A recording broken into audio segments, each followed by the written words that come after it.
2023 के ज़माने की बहन की शादी को 11 साल हो चुके थे। उसका ससुराल पड़ोस के शहर में था, लेकिन मैं अब तक कभी उसके घर नहीं गया था। लेकिन वह कभी कभार सबसे मिलने घर आती थी।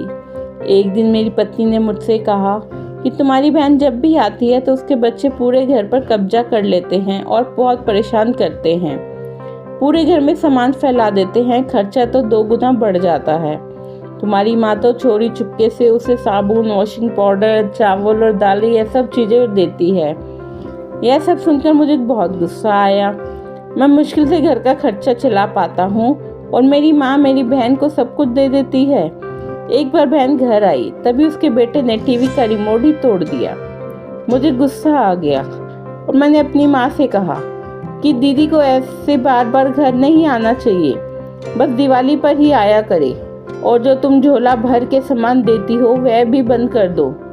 माँ ने कुछ नहीं कहा, पर बहन ने सब सुन लिया था, लेकिन वह कुछ नहीं बोली। 4 बज चुके थे। उसने अपने बेटे को तैयार किया और कहा, भाभी मुझे बस स्टॉप तक छोड़ दो।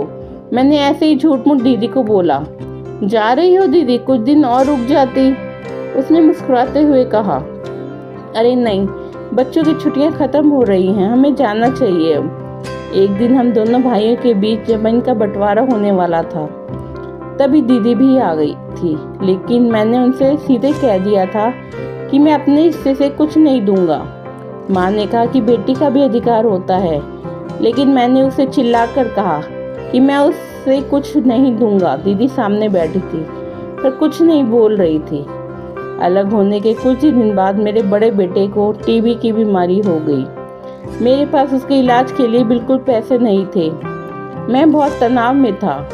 ऐसे में एक दिन मेरी बहन घर आई और मेरे पास बैठ गई। उसने अपना हाथ मेरे सर पर फेरा और कहा कि तुम तनाव में ही हो क्या? मैं तुम्हारी बड़ी बहन हूँ, मैंने तुम्हें बचपन से पाला है, तुम्हें जानती हूँ मैं, और मुझसे भी ज़्यादा बड़े दिखते हो। उसने अपने हाथों से सोने की चूड़ियाँ निकाली और मेरे हाथों में दे दी। उसने कहा, तुम पागल हो, तुम ऐसे टेंशन ले रहे हो, ये चूड़ियाँ लो, अपने बच्चों का इलाज करवाओ।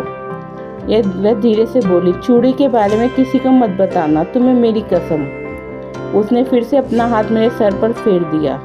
उसने मुझे 1000 रुपये दिए।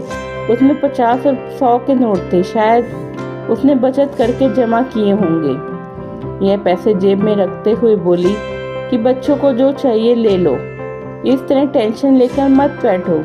चलो मुझे अभी जाना है, बच्चे स्कूल गए थे, इसलिए सोचा जल्दी जाकर भाई को मिलकर आऊं, इसलिए आ गई। तभी मेरा ध्यान दीदी के पैरों पर गया। उसने टूटी हुई चप्पल पहन रखी थी और अपना पुराना दुपट्टा पहना था। मैं जब भी घर आती थी उसके कंधे पर हमेशा वही दुपट्टा रहता था। बहुत जल्दबाजी में चली गई और मैं कुछ नहीं बोल पाया। हाथों में वह चूड़ियाँ लिए मैं जोर जोर से रो रहा था। हम भाई कितने स्वार्थी होते हैं ना, पल भर में बहन को पराया कर देते हैं, और बहनें अपने भाई को जरा सा दर्द में बर्दाश्त नहीं कर पाती। उसके घर में वह कई समस्याओं का सामना करती हैं। दोस्तों, इस कहानी के माध्यम से हम बताना चाहते हैं कि थोड़ा समय देकर अपनी बहन से हालचाल पूछना चाहिए। बस एक पल के लिए मुस्कुराएंगे, उतना काफ़ी है। उन्हें हमसे और कुछ नहीं चाहिए होता।